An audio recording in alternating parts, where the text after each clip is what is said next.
Right, good evening, you lovely people. It's Mark Wilkinson here. It is yet another wonderful Tuesday evening. It's almost spring now. It is spring. It's great. The weather's starting to warm up a little bit, which is lovely.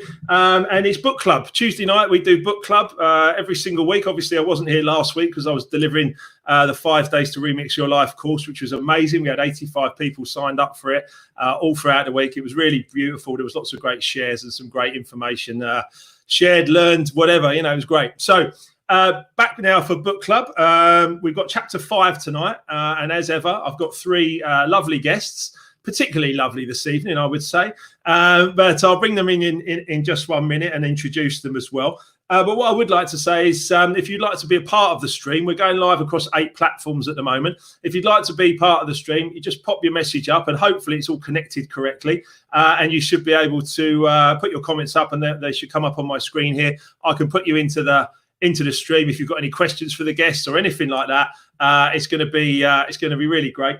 And as I said to the guys in the green room before we started, whoever scheduled this in the middle of Chelsea's next league game really needs to have a real big word with themselves. However, we're going to be here for at least an hour, maybe more, and it'll all be fine, I'm sure. So good evening, Jason, Keenan. It's great to have you on board, mate. Right, so let me bring in all the guys one by one. First of all, we've got Kev Pollitt here. How are you, Kev? You all right? Good, thanks, Mark. How are you doing? I'm really good, thanks. I love your background. You've got a bit of Buddha going on and a bit of Life Remixed. Well, I thought I'd try and mix it in with the what's going on with the book in chapter 5.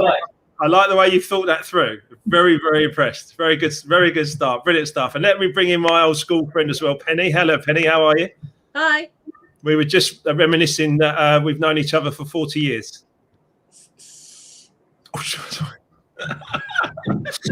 And I can see him laughing in the background. Here's Jason Anker. How are you, Jace? Good, Martin. Very well, thank you. Excellent. Listen, I just want to say, first of all, thank you to all 3 of you for being here. It is really cool. I appreciate that. We've all done our e-colours, and not a lot of the people, but some of the people watching it will have done their e-colours. And in classic top colour yellow style that I am, I contacted all 3 of these beautiful people pretty much in the last 24 hours and said, would you come on to book club tonight? Because I haven't organised myself properly. And are you free by any chance? And is it possible? And to be fair to Jason Anker, he said to me, what time will I get the link for the stream tonight? Like 29 minutes past 7. I was like, right, you're going to get it now then for that. So anyway. But anyway, no, fair play. But it's great. I mean, we'll talk more about the e-colours and stuff as we go through, because we've all learned a lot about ourselves as we go, and that's part of self-awareness and self-development, right?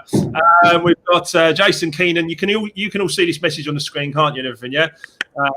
As in Penny, Jason, and Kev. Yeah, you can see that. So Jason's saying we always run over. Yeah, we might do, but Chelsea are on tonight, so you never know. We might get done quicker.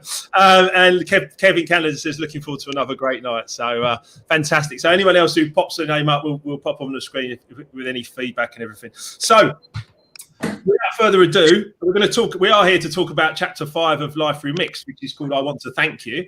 And I really appreciate you all being here. You've all obviously taken a keen interest in what's going on. Before we do that, I want to talk about one of my guests' books, because Jason Anker, here he is, Jason Anker. I won't say the end bit because I don't want to embarrass him again. But Jason, like Paralysis to Success, Jason's book, Bouncing Back from Adversity. I really want you all to grab a copy of this book. It's on Amazon. I urge you to read it. Grab a copy of this book, read it. Afterlife Remix, but of course, but no, read it, read it and enjoy it, because it's an incredible story. There's some really tough moments in there for most of us. We can't necessarily relate to the journey that Jason's been on, but by the end of this book, you are massively uplifted. And I finished it last night and put my review straight onto Amazon, because Jason had kindly reviewed Life Remixed as well, bless you, mate. And so I had to do it. I finished it, but I was like, that is awesome. This is an incredible book of bouncing back from adversity, and I highly recommend Jason's book. And I'm going to keep talking to you guys about it through further streams as we go through. But Jace, honestly, mate, top work. Really, really beautiful story. So I want to thank you. Gratitude. Let's talk about gratitude, because by the time we get to chapter 5 in Life Remix, or by the time I get to it, and by the way, just in the background there, you can see there's a few more copies there, just waiting to be signed and sent out. So thank you for ordering, whoever you are who's ordered it. But what I want to say is that by the time we get to chapter 5, all my crazy times are kind of like getting behind me, and we start to think about the life remix as it's like really being on. You know what I mean? It's like I'm going through, there's a great song, going through some changes. I'm going through some changes at this point. But what I learned was that gratitude is really the start point of it all. So if I just grab these 3 quotes at the front, and I'd be interested in any of your feedback on any one of them, to be fair, and feel free to sort of jump in once I've read out all 3. So I always like to start each chapter with a quote, because I think that, you know, it's not just me saying this, there's lots of people saying this kind of thing. So Wallace Wattles in The Science of Getting Rich, he says the entire process of mental adjustment and atonement can be summed up in one word: gratitude. The next one's from Oprah Winfrey, says turn your wounds into wisdom, which I think is a beauty, a real beauty. And then this last one, which I think is really important, says if you aren't grateful for what you already have, what makes you think you'd be happy with more? Yeah. What do you think? What do you think about any of those? Yeah, that last one really resonates with me, mate. Yeah, I wrote that one down. I mean, you know where we are and what's going on, and that one for me, stuff doesn't make you happy. No. very true, very true. It's someone else said to me. I was talking, I think another call I was on earlier, and it was a Bob Marley quote, which is, Don't think that numbers will make you happy. If you think numbers will make you happy, no, you can't, because numbers are infinite. They'll never make you happy. You know what I mean? Don't chase money because it's just a number. You know, that's not what it's about. But that one there, I mean, Jace, if you aren't grateful for what you already have, what makes you think you'd be happy with more? I mean, tell a little bit about your journey as well, because obviously, you know, not everyone knowing is going to know exactly about your story. But if you can end up with the gratitude part as well, but just give us a little overview, Jace. Yeah. So I had an industrial accident when I was 24. I fell off a ladder on the building site. And my life just imploded. I wasn't one of these people who you sometimes see who had an accident and just climbed Everest the next day. I really didn't cope. My young marriage broke down as soon as I came out of hospital. I lost my marriage. I had 2 young kids. Typically didn't speak about how I was feeling to anybody. I tried to battle through it, and then my parents was really struggling. Turned to drink. I was drinking really heavily. Prior to my accident as well, actually, but really after my accident, drinking 7 days a week, drinking through the day, not coping, ended up getting into the drug scene, started going to raves and that, and 2 years later, took an unintentional drugs overdose, which put me into a coma for 17 days. So you try and imagine the effect on my parents. You know, they'd seen me have an accident, watch on the sidelines, not be able to do anything to stop me on this downward spiral. 2 years later, now I sat in the hospital bed again, being advised to turn the life support machine off. You know, and I came out of hospital, and we and Mark chat the other week. You think that would be the turning point, and it wasn't. You know, it just made things worse. I was so ashamed of what I'd done. So I was battling depression, battling anxiety. A young lad, not coping, got into ridiculous relationships, didn't go anywhere. I was drinking really heavily. Got my daughter came to me full time, Abby. Again, it calmed me down a little bit, but unfortunately, the time she went to her mum's, the weekend she went to her mum's, I'd just be out drinking again. Got into water skiing. Again, give yourself a focus. Got into disabled water skiing. Started doing that, but again, I wasn't happy. And I'd learned to wear this sort of mask where everyone sort of left me alone. I told people I was coping and just sort of living an existence, really. For about 14 years, and I got the compensation. So everyone's dream, you get all this money. I got. I'm not embarrassed to say what I got. I got £408,000. But when you think about that, I've thought about that a lot, about your compensation payment and everything from that. And I was interested to read in the last couple of chapters of your book about that. And that, when you think about that over 10 or 12 years, it's not really that much money, is it? It's like 30, 40 grand a year, you know. And I mean, what price for the accident you went through anyway, right? But the fact of the matter is that even that didn't really work, did it? It was kind of like, it was money, it came in, you could like, you could buy a couple of things. You could buy a property, I've read, and a few other things, but you still weren't there, were you? You still weren't in the right place mentally. No, I mean, we put most of it in investment, about 2/3 of it into investments. But unfortunately, the financial crash hit the year later. So like all my it's like half wiped out. So it was just a catalogue of things and being totally unfulfilled with life. But I mean, I had a lot of money still in the bank where I could go on holiday. I used to go to Tenerife like for 3 months, sit over there for 3 months and just come back. You know what to do now? I'll buy this, buy that. Totally unfulfilled. And then a funny thing is people's perception of money. People just say, no, he's all right now. He's got all this money. He's all right. Look at him. So you lose all this sense of being and everything. I was really searching for something. And when you search something, at the time I wasn't into The Secret or the Law of Attraction or anything like that, but I was definitely searching for something. And then a random conversation, a drunken conversation with a guy, heard a story of an industrial accident, and he encouraged me to go out speaking. And something I'm not a very confident person, so I didn't want to do. However, I just got into it. I just realised that if I could stop someone having to go through what I went through, that would be absolutely amazing. But I've been doing it now for 11 years, and probably for the first 8 years, outwardly, nice house, got the car, nice money, full order book, loads and loads of work. So what everyone probably wishes for to be successful, and yet I was dreadfully unhappy. These possessions didn't mean anything to me, nothing at all. Over these last sort of 3 years, I've got into practicing a lot of well-being and really sort of changed my life. It's had a massive, massive, massive impact. Well, I know you've changed some of your presentation even in the last few years, even the last few months, about bringing more of this stuff into what you're doing in the construction world and the way you've been speaking. You've done 10,000 speeches in the last. Well, no, hang on. Sorry, let me get that right. 2,500 speeches in the last 10 years, you said. About 2,500 presentations. Yeah. Wow. I mean, that's phenomenal, mate. And, I've got nothing but love and respect for you for doing it. Just Jason says he's just purchased the book. So there you go. That does work. That's great. And then Marcus says, fair play to you, Jason. It's not easy to talk about life when drink's concerned. Some people decide drink is for fun, but underneath we're surviving. Yeah, and a lot of us will drink and party and everything because we're masking something, right? And I think we can all relate to that. And we're going to come on to more, obviously, about gratitude and everything as we go through this. But certainly as a yellow blue as well, as in the e-colours, as a yellow blue, you're not a natural born public speaker. You've still got that kind of like worry and will they like me, won't they like me? Because that's the blue part of your personality. And I had that as well for many years. And it's something that I've worked on really strongly to kind of overcome because it gets me into a more positive place. So Penny, what do you think about that? What do you think about the Oprah Winfrey quote, for instance, turn your wounds into wisdom? Is that something that relates to you, do you think? I like the one about, if you're not happy with what you got now, what makes you think you're going to be happy with anything more? Yeah, well, great.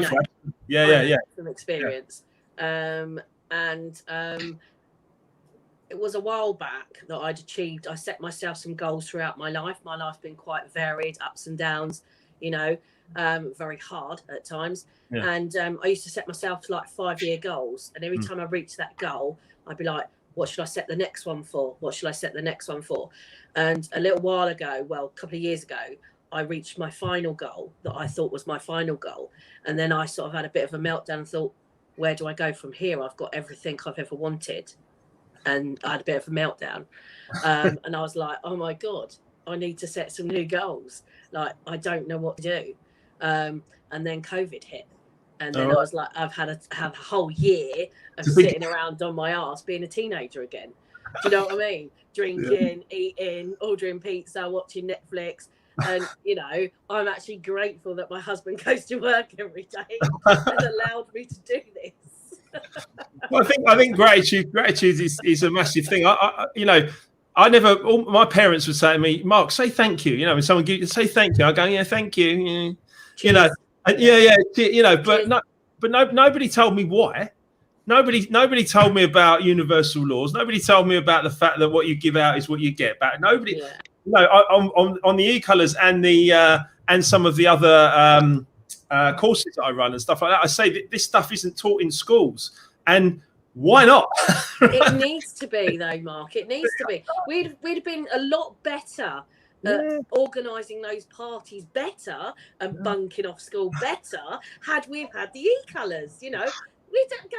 That's why I'm doing it, because you're boring me. Well, I need the answers. Yes, you're right. You're absolutely right, because you're red yellow, so you're very fast paced. You're everything quickly, and me the same. You know, I want everything fast, and if I don't get it, I get bored and I'm disengaged, and then I'm like whatever. I mean, my lovely wife Emma is top colour green, and we all need top colour greens. Absolutely. In fact, Kent's top colour green as well, and we need top colour greens in our lives to slow us down a little bit, to balance us out a little bit. But sometimes I'll be in a conversation with Emma, and she's like, "Wilkes, I need you to concentrate." I'm like, okay. And I try. I really, really, really try. For about 5 minutes, I'm listening to her, and I'm like, you're losing me, babe. You're losing me. I'm looking at my phone. I'm doing, it's like, but the point is that you get to a place of appreciation about each other's skills, and about each other's potential limiters as well. Something like the pause button. The pause button for me has been a success over the last few weeks since I did it. I've been pressing pause left, right, and centre, because my daughter's the same as Emma. She's green blue, and she's been raised by a red yellow. Interesting, isn't it? Interesting. And so because I'm going to come back to Jason in a second, and then we'll go to Kev. But Penny, give me an example of where the pause button, because in e-colours we talk about play and pause, right? If you're very fast paced, red and yellow, you sometimes need to hit the pause button a little bit to slow down and allow other people to have their space. If you're green blue, you're a bit more steady paced, but sometimes you have to hit your play button to speak up and go for it, right? So Penny, give me an example. Well, my daughter would say she'd want a conversation with me. She'd be saying something about maybe my granddaughter or something, and I'd be like, "Oh God, I'm bored now." Do you know what I mean? When are you getting to the point? What's the point? What is it you wanted to say? What is it you wanted to say? So rather than do that, FaceTime together, and she goes, I say what I want to say, and then she goes to what she wants to say, and I go, I've really got some stuff to do now. I'll speak to you later. Love you. Bye. And she goes, she just does this. I'll just, once I've said what I wanted to say, she tries to, reciprocate or say something. It's far too long-winded, and I'm like, I've had enough now. But if you hit your pause button, at least you can give her some attention and listen. Exactly. But a typical one was we was in a meeting when I was working and teaching in the college, and we was in a meeting, and all day long I'd felt really groggy, and I'd been eating those Strepsils, and they're full of all sorts of additives and things. Well, I'd eat a whole packet, and it says up to 4 or 5, whatever a day. I'd eat the whole packet. So I was swinging around in my chair in this meeting, really important meeting, and just out come, God, I'm so bored. Oh, no. When's it going to be finished? And I didn't even realise. Everyone looked at me, and I was like, did that actually come out? And years later, they say to me, don't ever go to a meeting with her, because she will tell you that she's bored now and she wants to go. Well, I'll jump in there as well, if I may, because on the flip side of that, Jason has been talking a lot about hitting his pause button as well as a top colour yellow, and he's been talking a lot about, in meetings, right, Jace? Go on, tell a bit about when you're in meetings. Yeah, in meetings. So if someone says, I'll speak for ages, I'll wrap up my bit out, the important bit I think is important, and then the other person's going to answer, and I don't even listen to what they say.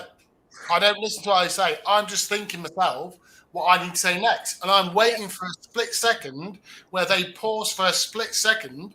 And me and Mark, we've been a nightmare talking to each other, because we talk over each other. And my kids go mad at me. Says, Dad, you talk over us all of the time. But I feel like if I don't say what I need to say, I'm going to forget what I'm going to say. So I'm like, I need to say this. So pause is huge. As I said just before we came on there, I was meeting this morning. Before I sat the meeting, I got a pad and paper, which I've never had before. And I just hit pause massively across the top. Then, do not speak till the client tells me what they're looking for. Don't tell them what they want. I need to listen to what they need. Yeah. That's right. That's absolutely right. And I bet Kev's sitting there listening to the three of us prattle on. Kev's sitting there thinking like, I'll get a word in a minute, right? But I just wrote down at the top of my book, and it's one thing that frustrates me is listen to respond, not to understand. Yes. Yeah. People do that a lot. Whereas me being the top colour green, I'll listen to understand, not to respond. Yeah, and that's actually I've got a few people jumping in here. So every yellow red or red yellow needs a green in their life. I'm not sure, obviously. I can probably have a couple of guesses, to be fair. And someone's saying a spiritual awakening, Penny. Yeah, I've been there. And then we've got a couple of links on how to find out your e-colours and all that kind of stuff as well. So that's all positive. But yeah, so look, let's talk a little bit more about gratitude, because like I said earlier, you know, we teach kids to say thank you, but we don't teach them why.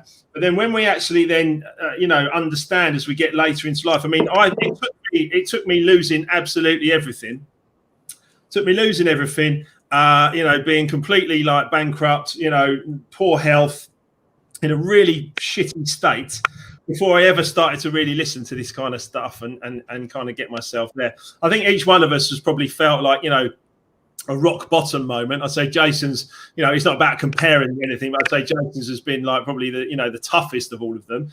But each one of us has had a rock bottom moment. But certainly from my perspective, one of the things that I did was I learned to move outside of my comfort zone. And I think, you know, just as an example, Jason did that when he turned to public speaking, because he moved hugely outside of a comfort zone to do the public speaking.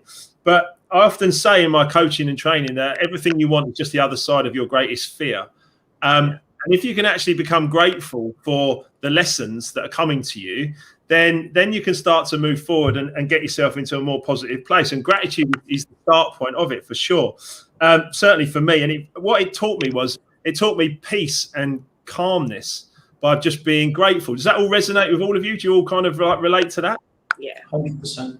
Yeah, and I mean, you know, for me, certainly, I share a little bit in here about naming like 10 things to be grateful for straight away. And I find some people, coaching clients, some of them get really kind of, they feel it like they're under pressure to find 10 things to be grateful for. Would you find that easy, or would you prefer it was like in like little bite-sized chunks? For instance, Kev, would you prefer like to make a list of 10 things every day, or would you prefer just to do it smaller? Well, I did it today for the first time. Okay, how'd you get on? So I got 10. I actually got 12, but I only wrote 10 down. Well done. I like it. Okay. But then you got 12 things to be grateful for straight away off the bat, yeah? Yeah, absolutely. That's really cool. And Jace, I mean, what about you? I mean, do you practice gratitude? I know you actually told me you're grateful for your care. Yeah, I tend to do 3, just 3 every day. Sometimes I sit there for longer. Okay, but I do 3 every day. Always my granddaughter. She's always first. Because I don't even open my eyes. I practice my gratitude when I first wake up. Just close my eyes, and you know, it's amazing. So whatever I've slept, whatever. When I think of my granddaughter and the joy she brings into my life, I've got a smile on my face every single morning. You know, I'm smiling about you talking about. Yeah. And bizarrely enough, I open my eyes and I look at my wheelchair, which I used to say from the presentations that all the things I've got. You know, every day I wake up, and the very first thing I see is my wheelchair side of my bed. It's like a negative, and it always was. But now I look at it like I'm grateful for my wheelchair, because if it was my wheelchair, I'd be laying in bed all day. So my wheelchair gives me my mobility. My wheelchair has took me on this amazing journey since I started this work. I was on the aircraft carriers being built. No one ever been on there before. I've been on oil rigs, flown on helicopters on oil rigs. Yeah, that was amazing. Yeah, most amazing experiences because of my wheelchair. So when, you know, the old cliche, do you wish you not had your accident? I'd say I give it all back for it. And I used to say it on my presentations. Well, I don't know more. And there's a couple of reasons. A, I can't do anything about it. So why say it? Why spend it wishing?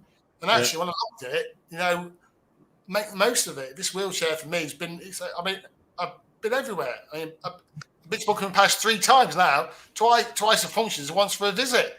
Nice. So, you know, it's like the places we go and the places I've been. We went to the ROSPA. We went to the ROSPA Centenary Awards a couple of years ago. We got invited along with 7,000 people. Me and my mate Sean, who comes with me, we was in the Royal Tent. We had was walking around saying, "Where's this ticket for?" We said, "You're over there in the Royal Tent." With these guys like 2 lads of a council estate in the Royal Tent. It's just. So it's like nothing's changed. I'm in a wheelchair, so make the most of it. And that's it.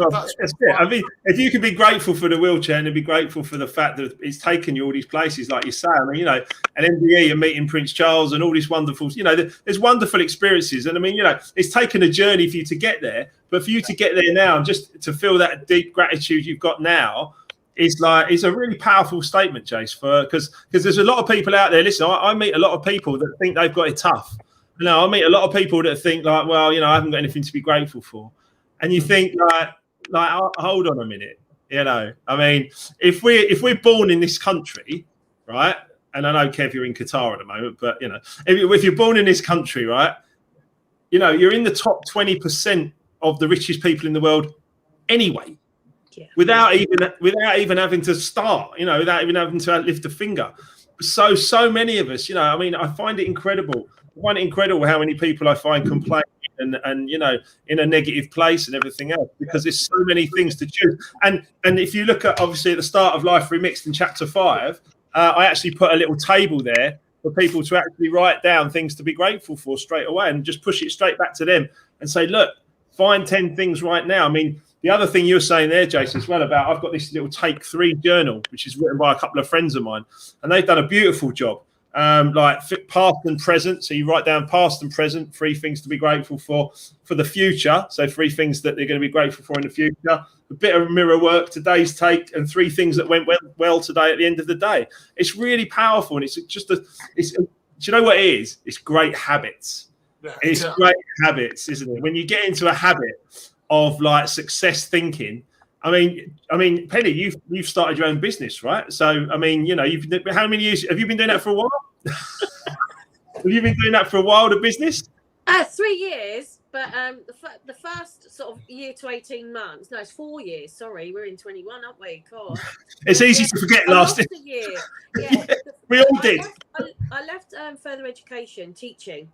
And I wanted to do my own thing, and I was pumped and really positive, and I got to work with some really lovely people, but I just became a consultant for them.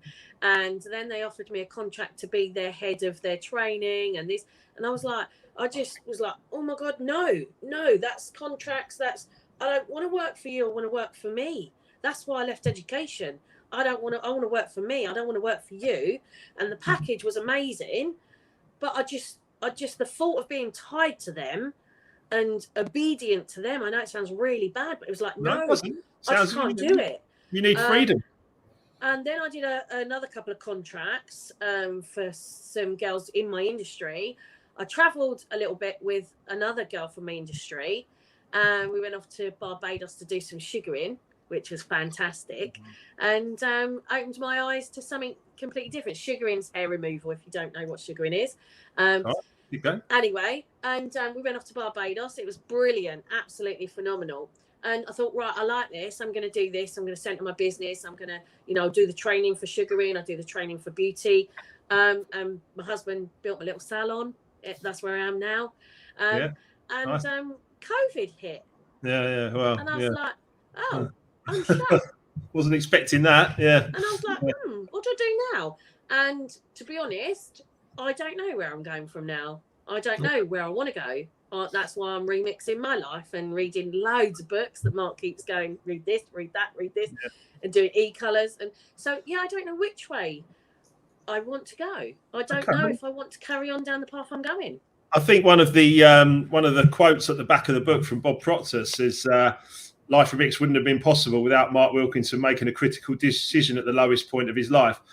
This is the bit for you. Let's face it, our results are the culmination of the decisions we make or don't make. For anyone looking for hope, there's an abundance of it. And with hope, you have options. Yeah. So, what you have right now is loads and loads of options. But if we bring it back to gratitude, the way that I started to really sort of turbocharge myself when I came out of my own personal crisis 12 years ago was gratitude, because I just turbocharged myself. I was grateful for everything. Not just food, clothing, and shelter. I was grateful for just any little business that came my way, any contract, anything. And Penny's internet's dropped out there, but that's good. It's all right. It's live, right? Anything could happen. But getting grateful for absolutely everything, I think, is the key. And Kev, I mean, I'm sure. Oh, hi, Penny, you're back. Sorry. Don't worry, it's fine. It's fine. So pay the bill. so yeah, but gratitude for every little thing. And particularly if you're an entrepreneur, this is important. If you're an entrepreneur and in business, so Jason's got his own company, Penny's got her own company, I've got my own company, Kev's obviously currently employed. Who knows what the future will hold for him and his wife and his family, but certainly, like, you know, getting grateful. I'm grateful to every single customer that comes to me, every single client that comes to me. Someone today, I paid an invoice and someone rang me just to say, thank you so much for paying that invoice. And I was like, yeah, no problem. And, you know, I'll pay it next month and the month after and the month after because you're doing some great work for me. But that gratitude is reciprocal because I'm really grateful for the work that they're doing. They're really grateful to me for paying. And it's an exchange of energy. And I think, you know, when people say money is energy, yes, it is. But it's the energy that comes to you because of what you put out. So if you overcome your fear or you become grateful and you start to do something, then money will automatically just come off the back of that. But you have to do the mental work first, is what I would say. So one of the things I want to read out as well, if you don't mind, and I did say to you off air as well to have a little think about your favourite film and why. So I'll come to each one of you on that in a second. But I want to put this into a movie context because I think sometimes people can really kind of get their heads around it when you describe it in a way that they've seen it. So for me, I think I'd put myself into like a sort of bit of a mental prison. I was brought up with doubt and fear and anger and anxiety and all this stuff. And I'd put myself into this mental prison. Now, music was my escape, was my release, and people and partying and then drinking drugs and that was all my release, right? But to put it into a movie context, one of my favourite films is The Shawshank Redemption. You may remember the ending, spoiler alert if you haven't seen it, when Andy Dufresne escapes the hell of 30 years in prison by crawling through the sewer pipe. As he falls out into the freedom of the river, he opens his arms, and in the rain, he looks up at the night sky and smiles and laughs as it cleanses him. He's free. It's a dramatic, cinematic moment and something I definitely identify with. It felt like that as I came through all the self-imposed negatives that I'd experienced in my life and started to discover real inner peace, love for myself and others, true joy, happiness, and positivity. And of course, the start point of all of that recovery is gratitude. The simple little thing of being grateful, right? But that is a real moment, that cinematic moment where he's like, oh, and he's like, you know, it's just a powerful moment of a film. So, Kev, I know you've probably got a fun answer, so I'm going to leave you to last. I mean, Jace, have you got anything that pops into your head around films and things like that kind of spoken to you? Well, I suppose the long-term film I always like is Quadrophenia. I'm a bit of a mod growing up in music, so that's sort of been like always my go-to film and down. Obviously, watching The Secret really was the start of my changing my life. You know, I watched it at the weekend. I haven't seen it for a few years. I watched it at the weekend. And I'm going to come on to that in a minute because I want to hear about your story. Yeah, I'm not going to spoil what happened, but you know, we talked about it before. But I believe in miracles. You know, what a film! You know, what a film! But you know, it's more than just celebrating. You know, Nottingham Forest, my club, the history we had back in the late 70s, winning the European Cup twice, and that documentary film about that time. But for me, it was really interesting showing how Brian Clough managed that team of basically misfit players, not superstars by any means. I think we had one, Trevor Francis, for £1 million, but the rest of the team was just misfits of people. And it was how we managed them people to get the best out of them people. So for me doing presentations about how do management get the best out of their workforce, treat people properly or know how to treat your people. That's know your people. Yeah, know your people. Today's management, they can't talk to players like Brian Clough could talk to his players. No. You know, there's a clip from Larry Lloyd. You know, he was a superstar from Liverpool in defence with Kenny Burns. And he said, no matter what I did, this was Larry Lloyd, so no matter how well I played, Brian Clough would never say well done. And he said, I thought he was being a bit of a horrible person at the time, but what he was doing, he knew that pushed me forward. He knew that for me, praise would have done me no good whatsoever. He said, Kenny Burns, he'd foul somebody, he'd get there. Well yeah.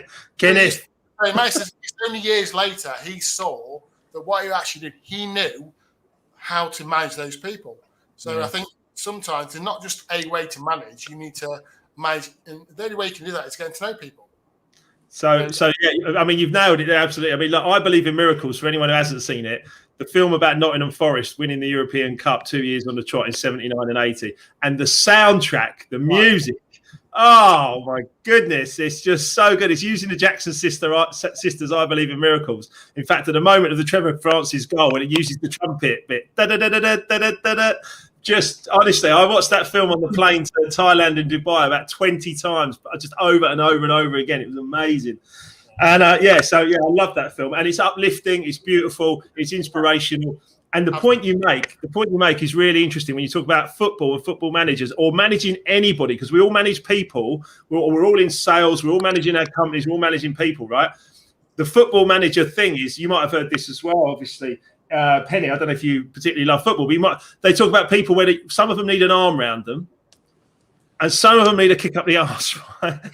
But if you put that into e-colours, yeah, a lot of the yellow blues need an arm around them, yeah, and a lot of the red greens are a bit more like, no, they need a bit more of a come on, you know what I mean? But if you put it into the e-colours, it really starts to make sense. Now, Brian Clough, unless he had, some kind of other personality diversity kind of indicator at the time, which I doubt, Brian Clough just sensed it in people and then actually got that. But now we've got something that, everyone who works with me does the PDI and e-colours, so that I can actually understand who they are and how they work, etc., etc. So it's a beautiful thing. So Jace, love it. Penny, favourite film? Why? What you got? It'll have to be Shawshank, same as you. Bit different. Being younger, for me, the prison was my. We've lost her again. She hasn't paid the bill. Unbelievable. Penny, come. Penny, hold it. Hold that thought, Sorry. Penny. Hold that thought. Make sure your internet's working. Are you back? She's gone. Kev, Penny, hold that thought. Let me kick her out for a minute and she'll come back. There you go. She'll come back in a sec because I can watch her. So anyway, look, technical faults in Hampton. You're all the way from the Middle East, Kev. What you got for us? Well, it's not a movie, but mine was Afterlife. Oh, yeah. The Ricky Gervais. Ricky Gervais. He's just brilliant. I just love how honest and raw it is. And, talking about grateful, towards the end of it, how he goes the character goes from struggling and not wanting to be around to being grateful to be alive, and why. And I think it's a brilliant story, and I love it. Yeah. No, it's a really positive thing, that Afterlife as well. He starts suicidal, doesn't he? Yeah. He's suicidal because his wife's died, and then turns it around. It's a beautiful season. Was there 1 or 2 seasons of Afterlife? I think it's one. And without plugging him, I think he's just started a new one. I think there's a third one coming. Then, I knew there was another one coming. So that's cool. That's really cool. I can see. There's a quote that I got from Shawshank after reading the book. I googled it, and it was, and this really resonated with me as well. It was, "Get busy living or get busy dying." Yeah. Yeah. I mean, Jason, that must resonate with you as well, right? Yeah, I think that phrase could be written for me, really. It was. So for 25 years, it was all about what I'd lost. Look what I've lost in life. Look what I can't do. Look what I can't do. And finally getting that thought that, no, let's look what I can do. It took me 25 years. I'm not even bitter. It took me 25 years. So I've got here. People say, would you change anything? Well, no, because I'm really happy where I am now. So I accept I have to experience all what I experienced at this moment. That's amazing. Yeah, yes. And I think I got it from Mark. I'm sure I got it from you when we had a chat, mate, because I wrote it down. It's something I'm going to use in my presentations. People say it took me 25 years to get here, and it didn't. It took me 25 years to get to a moment. It took me one moment to change when I suddenly realised I ain't feeling like that anymore. Yeah. And that took me a moment. It took me 25 years to get to that moment. But it took you 25 years to get to that moment to make that decision, right? Yeah, exactly. But there's a lot of learning in there. In fact, I'm going to read from your book actually now, Jace. Because it's pretty much exactly what you said. W. Mitchell, a well-known American motivational speaker, businessman and author, burn victim and paraplegic, where he says one of his quotes, "Before I was paralyzed, there were 10,000 things I could do. Now there are 9,000, and I can either dwell on the 1,000 I've lost or focus on the 9,000 that I have left." Yeah, absolutely. That's beautiful, isn't it? Yeah. It's really beautiful. I think many people in life spend a lot of their time thinking about what they haven't got or what they don't want, or that kind of the negative side, and it can overtake us if we're not careful. But actually, if we move ourselves into the more positives, life becomes a lot nicer, right? Becomes a lot more together, doesn't it? So, and certainly gratitude is the really big thing there. So, I can see Penny. She's trying to sort out her internet. We'll bring her back when she can get there. So it's clearly working better in. Are you in Nottingham, Jace? Aren't you? Nottingham? You're just outside Nottingham. Lincoln way. Lincoln. Okay, so it's working in Lincoln and in Qatar, but clearly in Hampton, in Middlesex, there's a problem with the Wi-Fi. But anyway, look. So basically, I did a lot of reading, I did a lot of studying. That's how I've come about with this book. But I've written here, I've learned about gratitude from a lot of authors: Tony Robbins, Bob Proctor, Louise Hay, Wallace Wattles, Rhonda Byrne, and so many more. Marcy Shimoff, loads of them. And I've got my recommended reading on my Mark Wilkinson official website. And I urge you to get on there and have a look. Jace, did you ever get to a point where you were like, I know you're grateful for family, but there must have been times where you went through times when you weren't feeling that gratitude, even though, hang on, Penny's here. Penny's back. Here we go. Sorry. Don't worry, it's all right. Just stick your pee in the meter. Jace, on gratitude, there were times where you weren't grateful to your family, even because you were just going through your own stuff, weren't you? Yeah, absolutely. Yeah. But you learned it, didn't you? I mean, you learned to be completely grateful to them. And I think you've got a beautiful story about watching The Secret on Sunday. Why don't you share a bit more about that?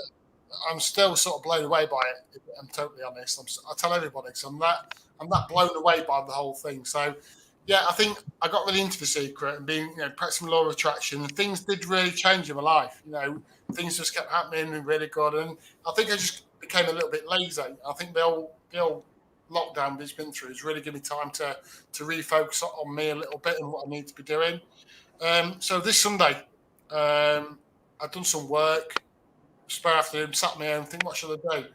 I thought, I know what I can do. I watched The Secret again. I've not watched it for 5 or 6 years at least. So I watched it, went through it all, and the section on gratitude. Obviously now I practice a lot of gratitude. I mean, I've watched it before and probably not really noticed this scene so much. It's the story of the guy with his gratitude rock. Yeah. And he spent in Africa, I think it was, with a child who was poorly. He sent this rock over. The child sort of made a recovery, and the guy asked for more rocks. And so this is a lovely, lovely story about having this gratitude rock. Now, I'd not spoken about this to anybody, not told anybody. And then on Tuesday of this week, my daughter came with the granddaughter. The granddaughter's 4, and Abby, the daughter, said to me, was in the car, she's fiddling in her pocket. She says, what are you doing? And she just pulled out this little rock. And she says, I've got a rock. I want to get it to my granddad. Now, she walked in, and when she told me, I literally, wow. I'm still like, because I mean, I've this rock forever. This is my only possession that means really anything to me. But I said, why did she give me a rock? She said, I've no idea. She says, I saw a rock. She picked it up. She says, this is from the granddad. Oh. So when we talk about doubting the universe, which sometimes I've done from time to time, I think there is no way that this rock was not because of what I was thinking on Sunday. To get a rock off my granddaughter who knew anything about it was just, she's never done it before. She's not done it anybody else. She says, this rock is from the granddad.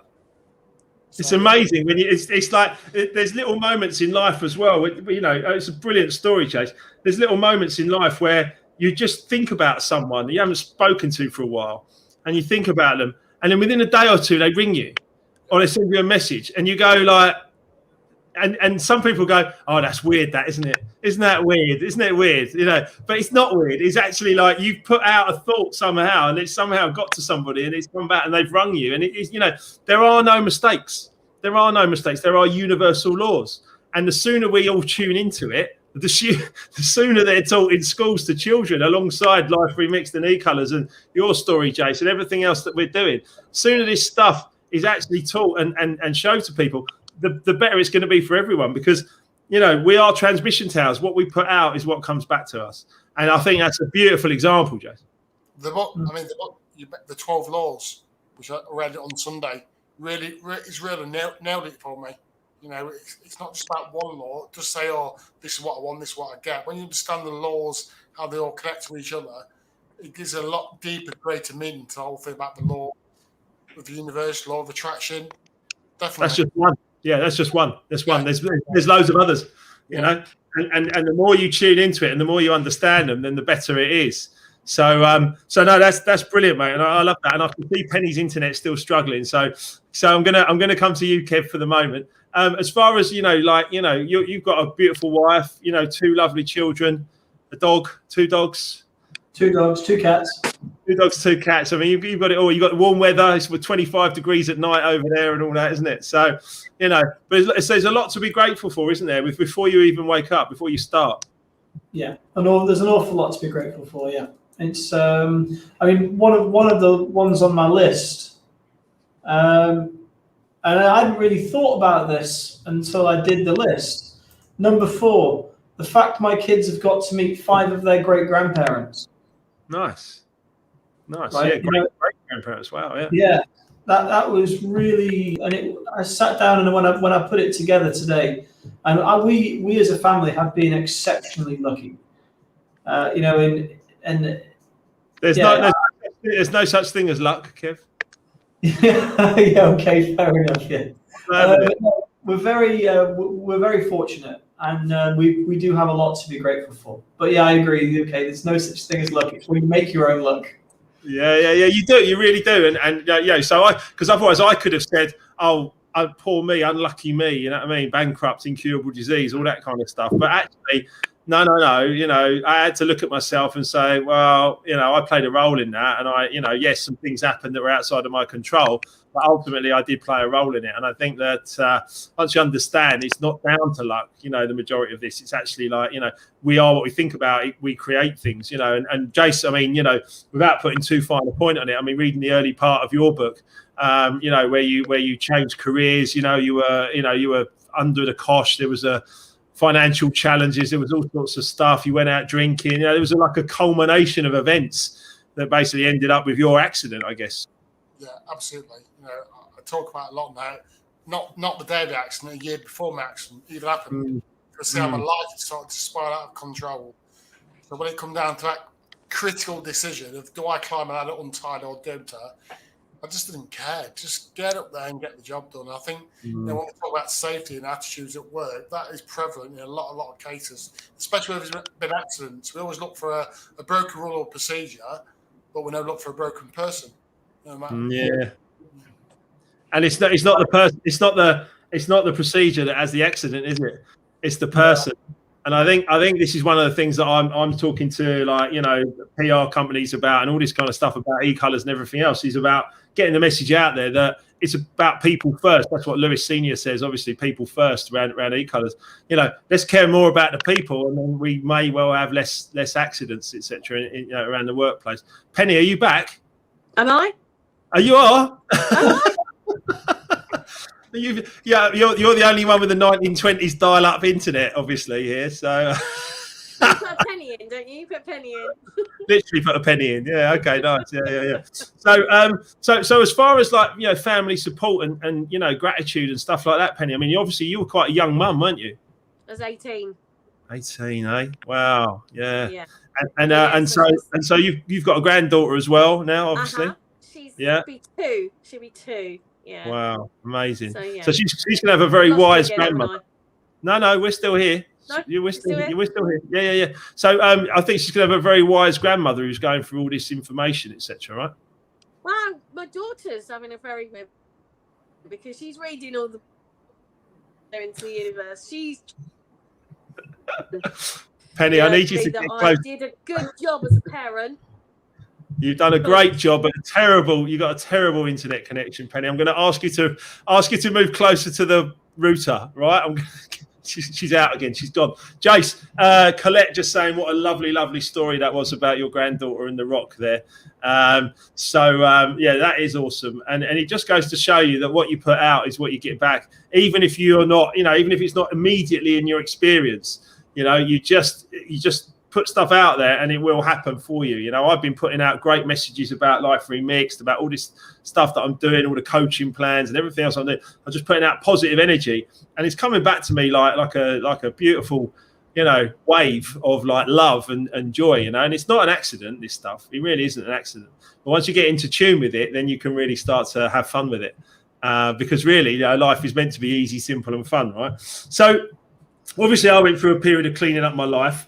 You know, I detoxed. I started to be getting grateful. I stopped drinking and partying quite as much and everything else. I mean, you've not really been through that, Kev, as such in such a way as I don't think as Jason and I have, because Jason's story is almost my story. In all honesty, I mean, you know, him sitting in nightclubs, you know, like, you know, off his head, like, you know, partying that, because it made him feel part of something. It made him feel good for a short period of time, but it had so many knock-on negatives as well. So it's an interesting part. But Kev, I know you've not had anything quite as radical as that, but you know, I mean, we've been talking a bit about alcohol together, haven't we, and stuff like that, and you shared something quite interesting the other day, didn't you? Yeah, but I've basically quit alcohol cold turkey now, just because, I mean, I was the lifestyle that we have in this part of the world is very centered around drink. So you go over to somebody's house, and instead of them offering you coffee in the afternoon, they'll offer you a beer. And you know, it's totally normal. And yeah, I've really throttled back, I would say, on the amount I'm drinking, because it was just making me feel terrible. You know, and just, you know, depression, and I've got very little to be depressed about. You know, and you know, and then all of a sudden you wake up and you just feel rubbish, and it's just not worth it. That's right. That's right. I think you get to a point eventually where you just have to have a moment and have a little word with yourself, don't you? And just say, is this really serving me? You know, if it doesn't make you like happy long term, you know, if it doesn't bring positivity in your life or bring money into your life or then just let it pass.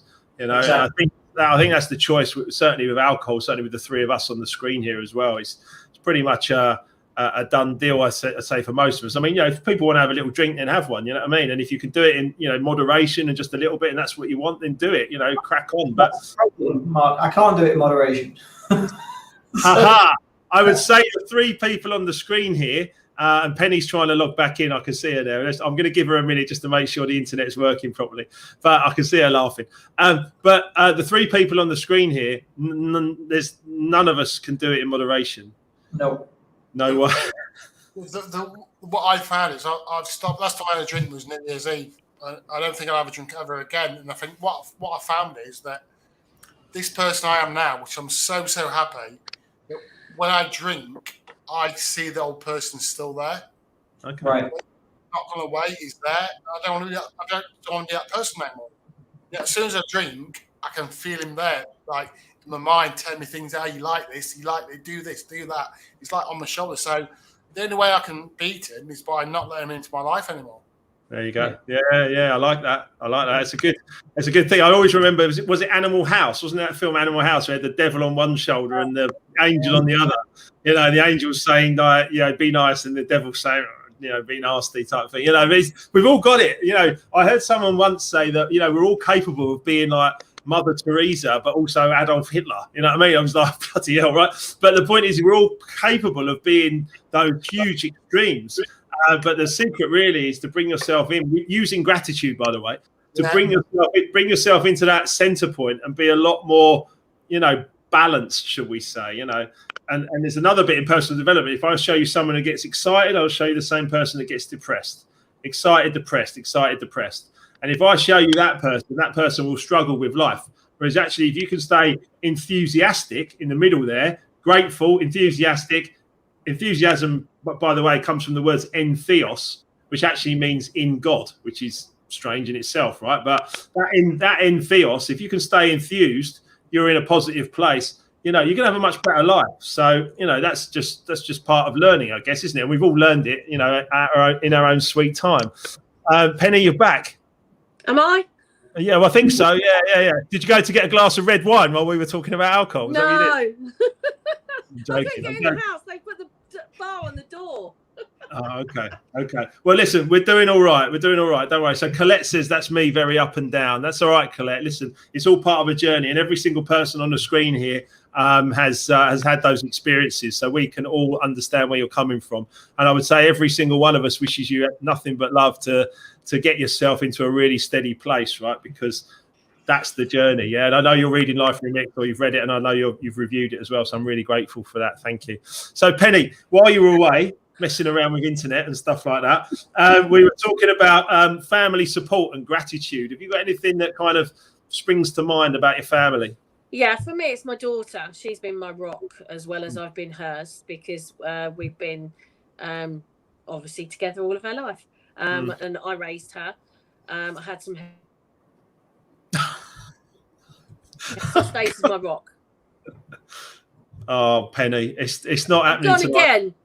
No, okay, keep going. It's all right. Yeah, am I back? Yeah, okay, you're back for the minute. That's good. So stay with us if you can. It's all good.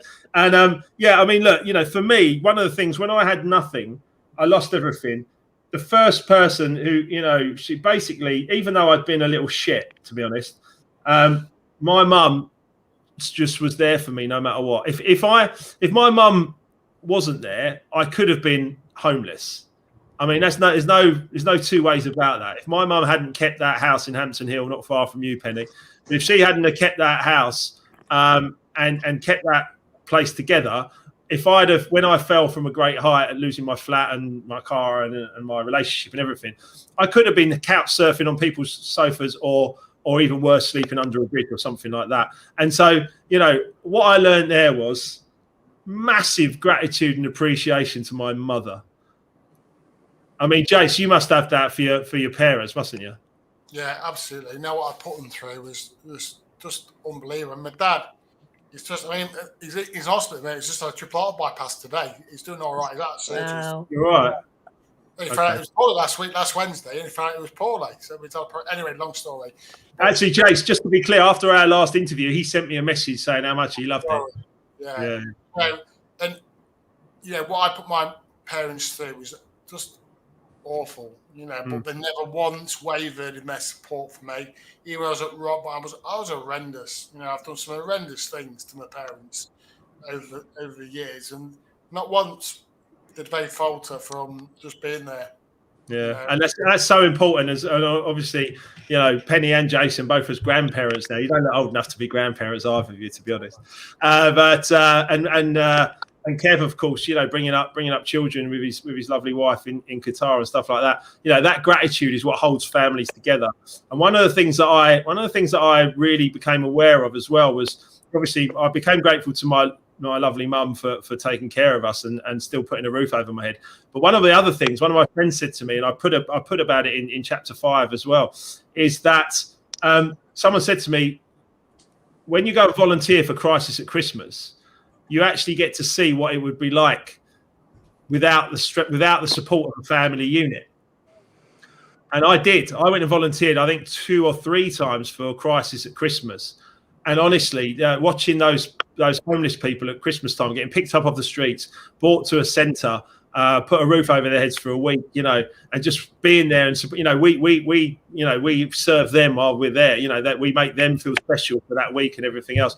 But for me, it was just a huge learning experience, because it taught me even more so the importance of that family unit and that support. And I think every one of us can appreciate that from either the parent or the grandparent, or as the child as well, right? And I think it's something that if every person and every parent and every child can learn gratitude, we'd have a much more balanced society. Would you agree? Very much so. Yeah. Go on, Jay. I think also what I've really found is that by me doing this, practicing gratitude every day, the effect that's had on other people has been amazing. It rubs off on other people. So you just see it. So my parents are so much better now because I'm better. So it's great for you to do it personally, but I think when you do it and practice it every day, it has a massive knock-on effect on other people. It's like ripples in a pond. Yeah, absolutely. Without a doubt. And this is what I mean about we're transmission towers. If we transmit gratitude, then it will rub off, you know, the ripples in a pond. It will just, everyone else will start to feel it. And then the balance comes to everyone. And you know, imagine if we could get that message into the corporate world. Look at Kev's face. Hang on, Kev. Jump in on that, because you're the one of us at the moment, Kev, who is still in the corporate world, aren't you? You know, it's without putting too fine a point on it, your experience can be challenging at times. It can. It is a challenge, obviously. Yeah, the corporate world, especially when you're dealing with a multicultural, you know, facet. Because I worked for a company over here, and we had 65 nationalities, or like 60 nationalities working in the company. So every move that you made, or everything that you did, or every safety decision that you were making, you had to try and factor in how that was going to respond within all of those different sectors. And it's quite difficult. And that's where I got into the behavioral safety a bit more, because of everybody's the same, right? Nobody goes to work to have an accident, right. You know. So why are people choosing to take a shortcut?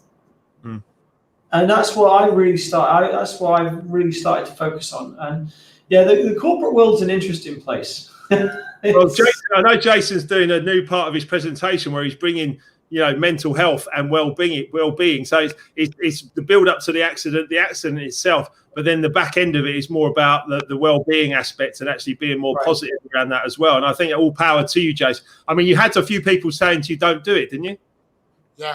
Yeah, absolutely. I was heavily criticised when I first started getting into it, but I think it was my trip to Dubai in 2018 when I went to a lot of places, you know, projects being built, Expo 2020, went to some of the labour camps and what they're trying to produce. And I was amazed at how they are looking at the well-being side of it, treating people better, you know, the temperatures, all things like this, and the working hours. And they've realised that if they want to get things built, you have to treat the people better. You get more out of people by treating them properly. So I was literally sort of blown away by what they're trying to achieve out there, because I think they've realised that there's more to than just cracking a whip, don't do this, don't do that. If you treat people properly, you get so much more out of people. Exactly right. And that's where a lot of the e-colours comes in as well, from Equilibrium and what we're doing at Hillmont Associates, because when that e-colours comes in, you get to know your people. And when you know your people, you can start to get the best out of them. And I just want to try Penny again. Hi, Penny. Hi. You're adding the okay, she's back. You're adding the video interest into will she, won't she? Is it going to work? You're the Jeopardy. You're the Jeopardy of tonight's call. But on that respect, I mean, your business is obviously you're in beauty business, correct? I mean, that's kind of what you do largely. Do you see when you do the treatments for I imagine largely female clients, but do you see like a change in their confidence and that kind of stuff? Do you see that? And that's why they come to us. That's why they come to us, because you can change somebody in one treatment. You know, especially with, like, let's say, the sugaring or the hair removal. You know.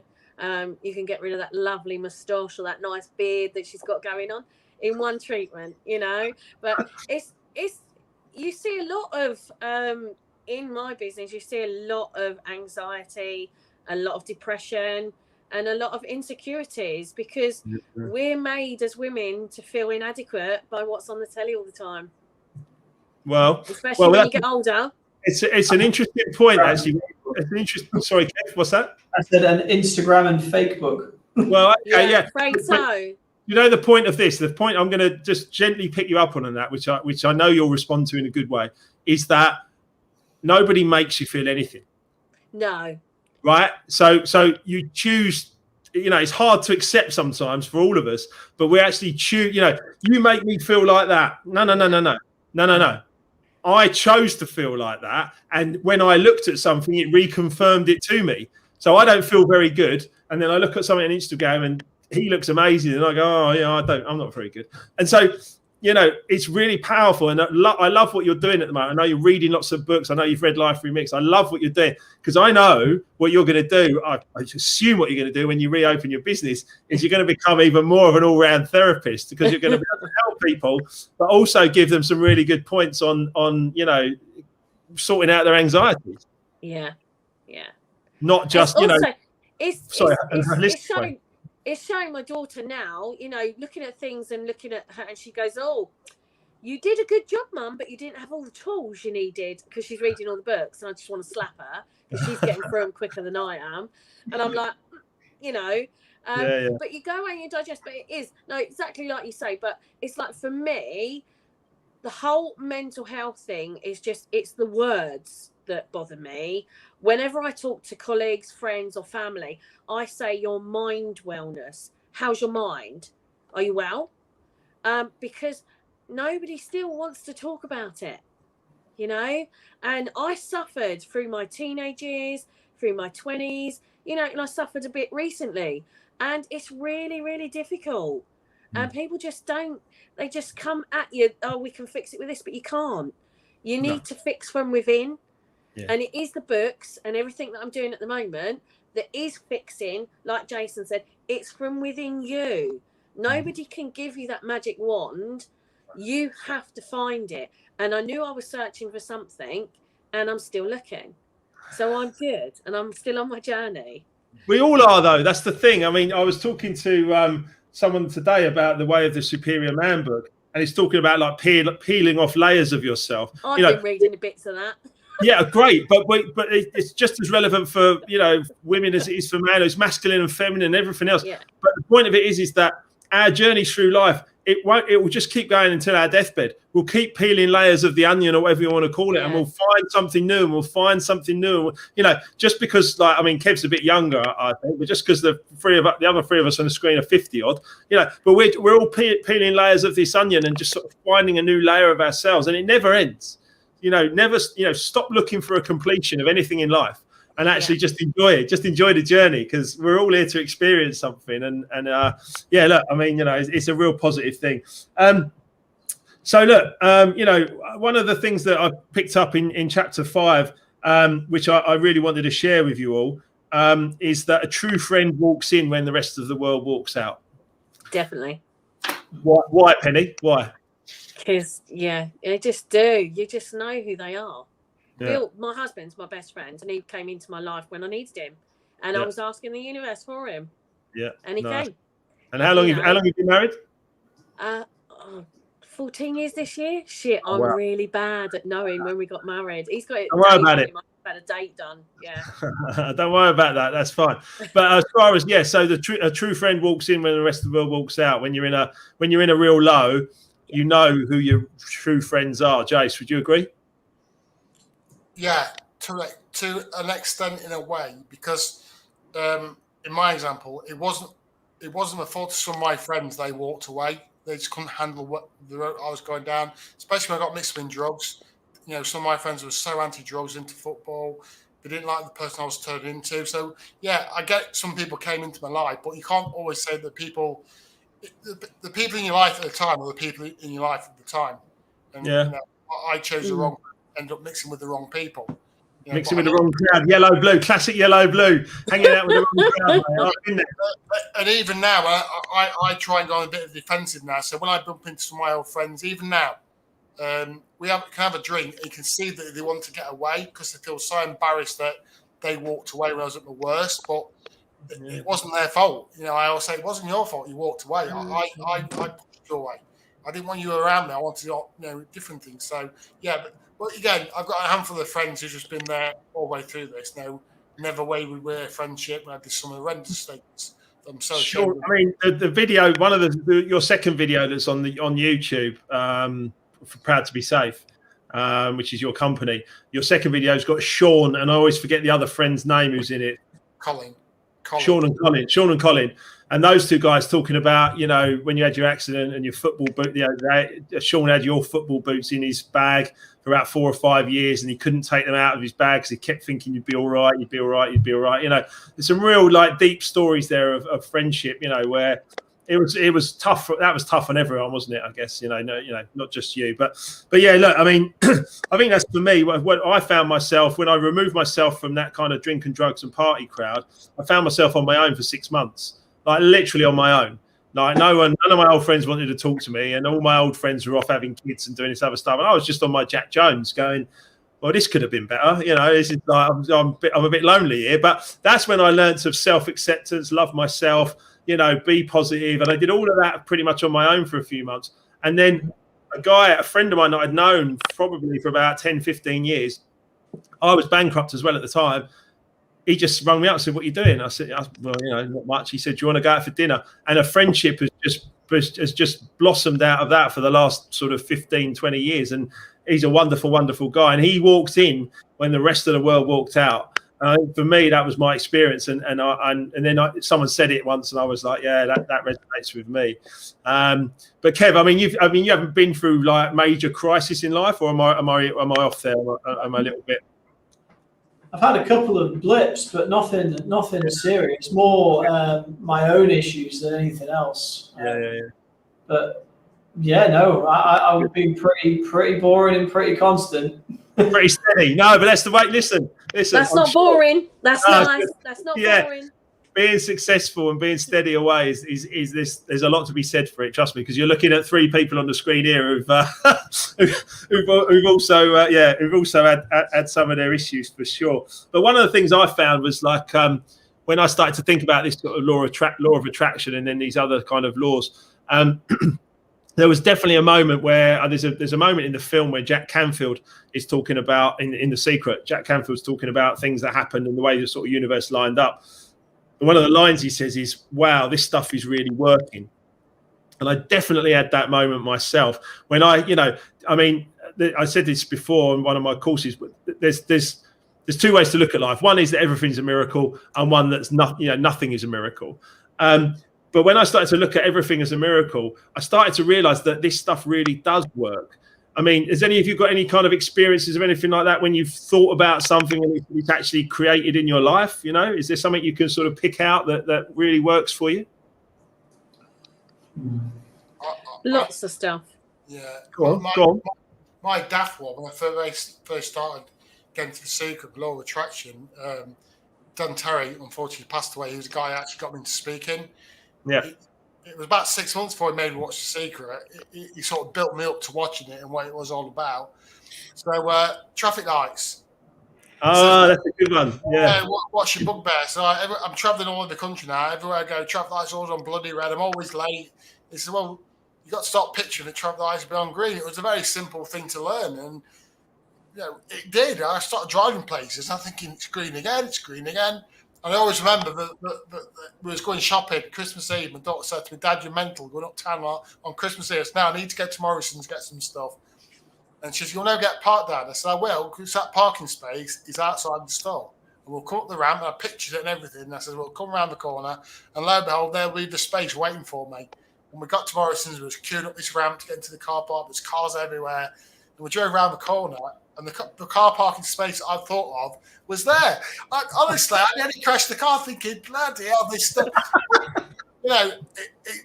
It's probably like I've been shot before and done this, and the space wasn't there. But you don't remember those things. So it's getting to that mindset, just remembering the times when it works. So it's looking at the positives in life. Negative things are always going to happen.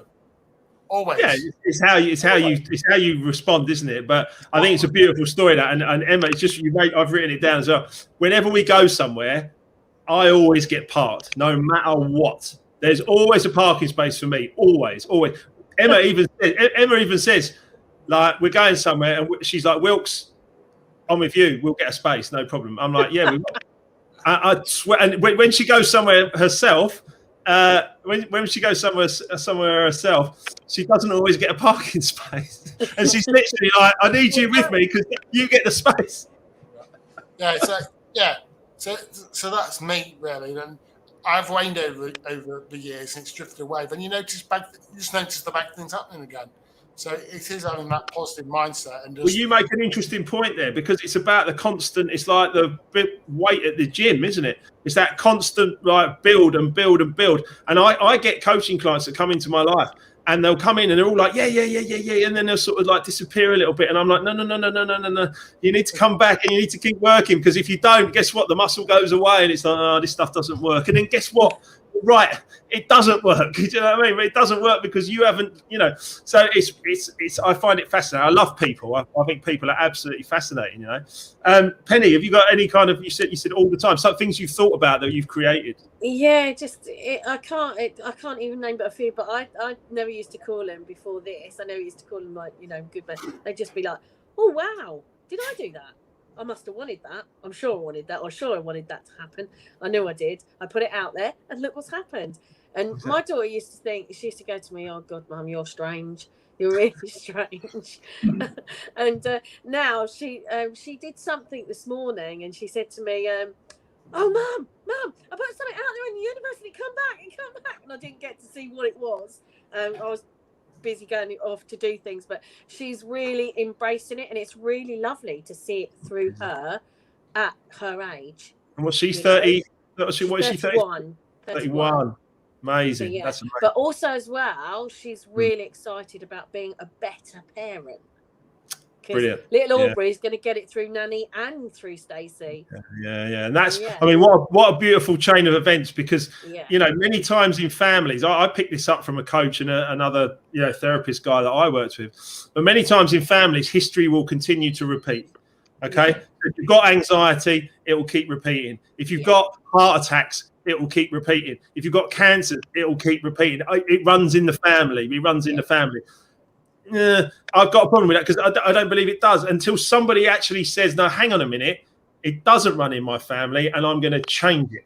And then whatever it is they want to change, they'll work on it enough so that they will then change it and then pass it on. And that generational love and that generational wealth, if you like, of money, but also positive emotions and everything else, that generational wealth, if he can be getting it at 2 years of age, and actually be brought up, his grandson, right? Yeah. So granddaughter. Sorry. Yeah. So your granddaughter, if your granddaughter can be brought up with all of this information from this little age and programmed with a subconscious mind that actually then can really start to like grasp everything from a very young age. Imagine if we'd have been taught this stuff when we were like, wow.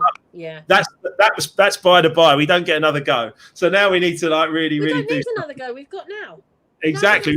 We've got another 50 years on this planet. Let's be positive. I'll be up there like, Captain Tom buzzing at 100 and all that.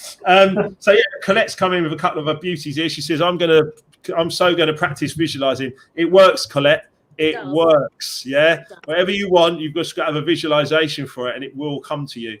It will come to you as quickly as you think it will, but very, very important. And she's also saying commitment, consistency, trying so hard to embrace this positive mindset. It feels so ingrained in me, the negative thinking. Okay, I want to give you a little bit of advice, Colette. Stop trying. All right. Stop trying. Okay. Trying is setting yourself up to fail. Stop trying. Just learn to accept what's going on, accept the self, and then start to move forward from there. Don't try to do stuff. Don't try and force it. Don't be like, I've got to, put yourself under pressure, any of that. No. Just relax into your own skin a little bit, and then you will commit and be consistent and everything else. But don't worry. The negative thinking will come up. You've got to acknowledge those negative thoughts, and then you can work with them, So anyway, look. The Louise Hay book's really, really good. Absolutely right. You're talking about You Can Heal Your Life. I've read her book, and then I'm doing her workbook at the minute, and so is Stacey. Amazing. We're doing the workbook, so that's quite good. That's quite fun to do. Definitely, and what a woman, eh? I mean, she just died recently at 96. This book sold 35 million copies. Yeah. So that'll do for Life Remixed and the Paralysis to Success. I'm going to get that one, Jason. I'm going to get your book and read your book. Thank you. Jason, you might cry a little bit. He's emotional. Yeah. But Jace, we'd take 35 million sales, would we? Oh, on it, yeah. Come on. Let's get on the mission. So, go on, mate. No, I was going to say, I think everyone should write a book. It was the most amazing experience to do. Got so much off my chest. I think that was really the starting point of me changing, by writing all those thoughts out in my head and putting them on paper and sharing it with everybody. Changed me completely. I think you're right. It's a cathartic experience. It's a cathartic experience. If you've experienced a lot of if you've experienced a lot of trauma or a lot of challenges, you know, the other thing I would say as well is that certainly when you get up into your 40s and 50s, you know, you have got experience, no matter if it's traumatic or whatever, you know. From Penny's perspective, you know, you are utterly unique, Penny. There's not another person like you. So share your experience. Yeah, I know. Yeah. But you know, share your experience. You know what I mean? Because you'll help some people, even if you only help 1,000 people or 2,000 people. At least you've done it. And the other thing, from Jason's point of view, is cathartic. You actually get stuff out there and you put it out and you deal with it. I do know in my future I want to go and help some young mums. Because I know how tough it was at 18 and I had a family. There's lots of girls out there that don't have family and I really, really want to do something there. Okay, I like it. You can do it. Look where I am today. You're not always on your own and you don't have to travel that journey on your own. We would always support that, Penny. Yeah. All of us on the screen and everyone watching and everyone writing, every single one of us would support that journey. I'll tell you. So think about that a bit more, right? Yeah, no, I am. I love it. So actually, that leads me neatly into because we're going to come to the end of this at some point, I guess. So I do love chatting with you all. It's beautiful. But is Chelsea still on, Mark, or not? Second half in 10 minutes. So cool. we'll wrap it up. We'll wrap it up in 10 minutes. But we'll wrap it up in 10 minutes so I can catch the second half. But anyway, look, listen, I don't want to cut you guys off because this is a beautiful evening, a beautiful conversation, especially now your internet is working, Penny. Anyway, I don't know if any of you watched the film Heal on Netflix. Have you seen that? Heal? No. It's worth watching. Like The Secret, it's worth watching. Heal. It's a beautiful, beautiful film, and it's just talking about, like, you know, positive stuff for the body, the mind, the spirit, and everything else. But listen to these 9 points. These 9 points to help you grow towards a happy and healthy life, wherever you are, from whatever you're doing. And these are in Life Remixed, of course, as well. Number 1, radically change your diet. Well, you could say, you know, cutting out the alcohol or alkalizing your diet or whatever it is, you know, for you. And I say that on my courses, find out what works for you and then go for that, right? Second one, take control of your own health. Absolutely. Health is wealth and you have to look after it. We've only got one molecular structure, one body that we're walking around in, so we've got to look after it, right? Number 3, follow your intuition. Good stuff, that. Really good stuff, that. Because, Jace, you never would have been a public speaker unless Dan had brought you into it and you followed your intuition. You went for it, didn't you? Yeah, you know? Move outside your comfort zone. Kev, I know you've got lots of plans and lots of great things. Follow that intuition, you know, go for what feels right. And Penny, coming out of this crisis, think about your intuition and what you really want to do. You know, could you be an all-round healer for beauty, but also for the mind, and then also help young mothers? I mean, that's pretty much the rest of your life we've just mapped out there in 15 seconds. But let's see. Follow your intuition. And 4, use herbs and supplements, you know. Find out what's going on in the body and then look after yourself. 5, release suppressed emotions. Oh, that's a biggie. That's a biggie because, like, certainly me and Jason, you know, Jason on the screen, we didn't really release suppressed emotions. We just suppressed them with drink and drugs and other things for quite a lot of years. And I think if you release them, you actually can then cope with them a lot better, right? So I think that's a real positive. Increase positive emotions. Hello. Yeah. That's important. You made a lovely point there, Penny, as well. Number 7, embrace social support. You know, you're not alone. You know, nobody, you know, no one really successful did it all on their own. No. Anyone building a company, nobody does it on their own. You've all got to embrace that social support. And get it from wherever you can get it, and you know, put out good energy and bring it back to you, because you'll find all the answers that you need. Last 2, deepen your spiritual connection. I think that's so important. You know, understand who you are, what you are. You know, a spirit walking around with a mind and a body. And then the last one, and I'll leave you all. I'd let you all comment on this. Actually, Kev, maybe you can go first. Number 9 is have a strong reason for living. Mm-hmm. What do you think, Kev? I mean, you know, you've got the children, the dogs, the wife. I mean, you know, you've got strong reasons there, I guess. But you know, yeah, they're huge reasons. But you there's someone that you put in your book. There's a quote from the chapter that I wrote down here, and it said, "Staying in my comfort zone was the easy option." Yeah. Okay, and that when I read that again today, and I was like, oh, okay. Yeah. It's true though. It is. It's so true, and just because it is easy to stay in your comfort zone, I was talking to a coaching client earlier today who basically was saying, I've done all this mind map, I've laid it all out, but it looks like a lot of work.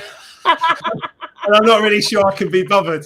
I was like, right, listen, mate, we got to stop there. You and me got to have a proper chat here. But because it's so easy just to like back up, reverse, like, back up into the comfort zone and stay there, And, so you make a valid point, mate. You make a valid point. And I mean, Jace, a strong reason for living.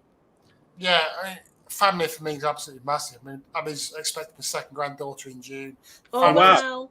Yeah, family is everything to me. But for me personally now, I'm humble enough it's very humbling to think that by me sharing my story, that it could impact somebody else's life and another family who I don't even know. I'm told that's what I do, and I get messages from people I've changed their lives. It's like it's incredible. It's beautiful. It's what it is, Jake. It's beautiful. And then when I'm knackered from traveling all around the country and flying and being knackered, you get a message on the Friday night that this person's changed the way they think because of something you said. It's amazing. It's insane. It literally is insane.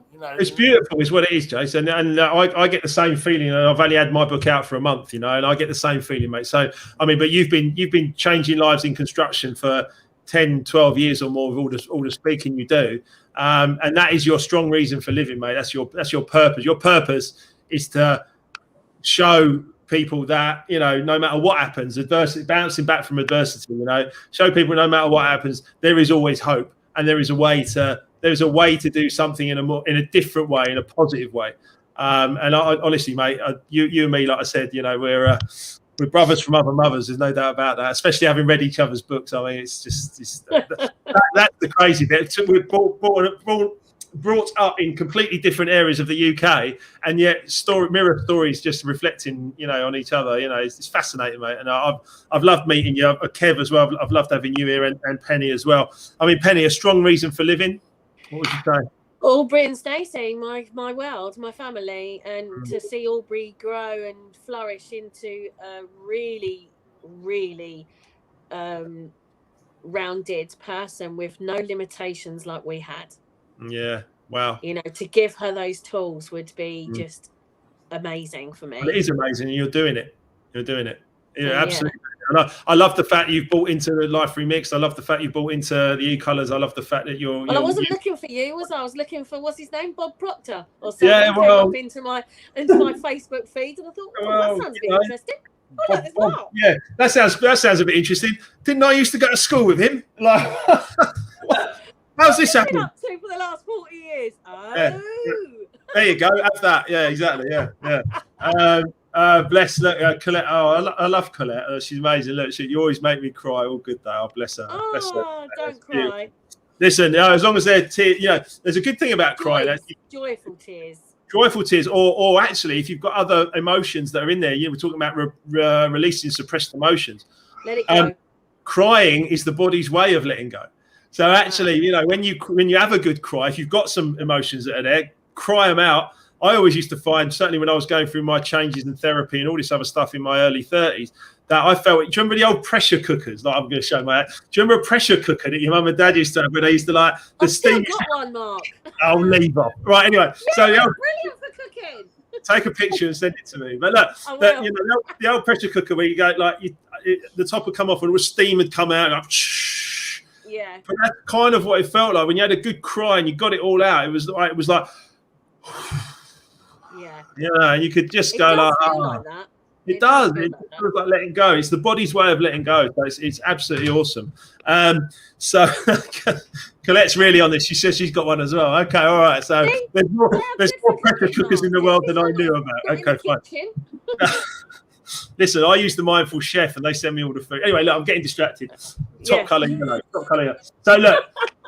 Chapter 5, we'll bring it to a close here, right? We've been on for 90 minutes. We always are, with all you amazing people that come and join me. The remix opportunities, right? Chapter 5, remix opportunities. All comments are welcome, okay? Interrupt me if you wish. Work on having a daily attitude of gratitude on all subjects at all times. Mm-hmm. Yeah, you think? Yeah.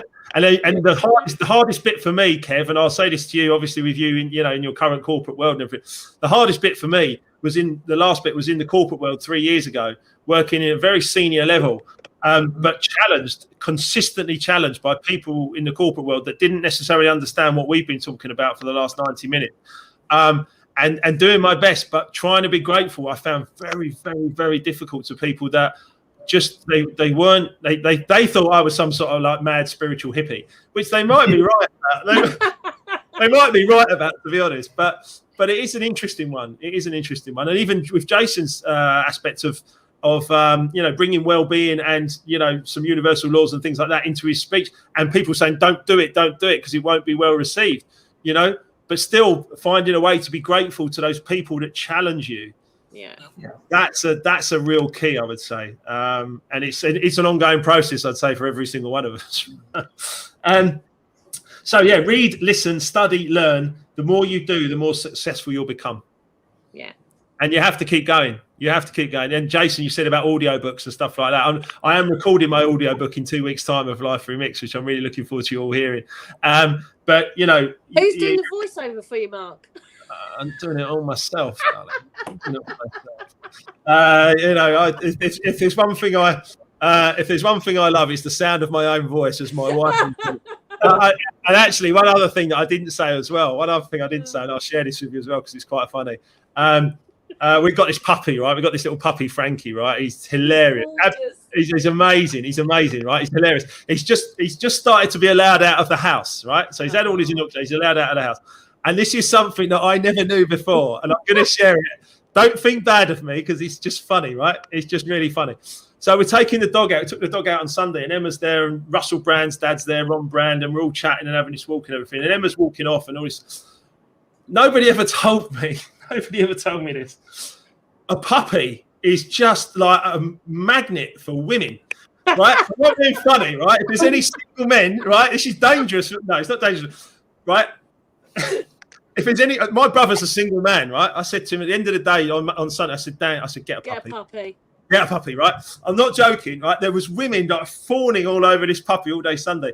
And it happened again today as well. It was so funny. I went out today. I had a lunch meeting in a pub outside, and Frankie's with me. And the waitresses were all like, no, like, the lads were looking at me, and I'm like, it's just a puppy. Anyway, so, but the reason I mentioned that about a strong reason for living as well is the fact that actually Frankie has given Emma and I a really lovely focus as well about, just having the puppy to take care of. So it's really cool. Emma's just left a little comment here as well. She says, I was looking for Bob Proctor and I found Mark.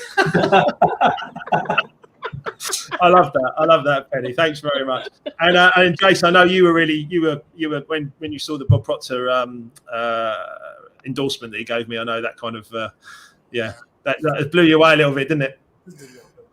Just a little bit, yeah. Thank you. So look, the last 3 points on here. One, repetition is mastery. What do you think? Yeah. Got to keep going, haven't you? You've got to. Yeah. As soon as you take your eye off the ball, then you can lose it. So repetition is mastery. Believe in yourself even when the rest of the world doesn't.